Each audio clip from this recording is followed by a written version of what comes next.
What we have here is a Smith & Wesson 340 M&P with Crimson Trace 405 laser grips. This gun is the 357 Magnum. However, like many people these days, I don't carry 357 Magnum in it. I carry a 38 Special. In this case, a 38 Special semi-wad cutter from Georgia Arms. What this does is cut a 38 hole about 15 inches. You have to use it for self-defense. But today, we're going to try something a little different. We're going to try Birdshot. I'm out here at a local pond.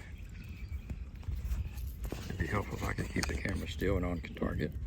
Out here at a local pond, and I'm going to load this little revolver up with Spear 38 Special.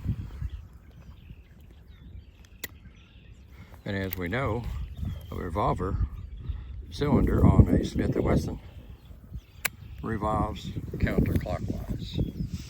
So what we have here is a piece of board about 10 feet away. Focus in on that a little bit better. And we got the 38 Spear shot load. So here we go. As you can see,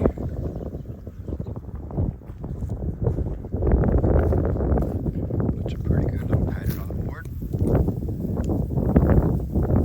That would be pretty good for snake load at local pond.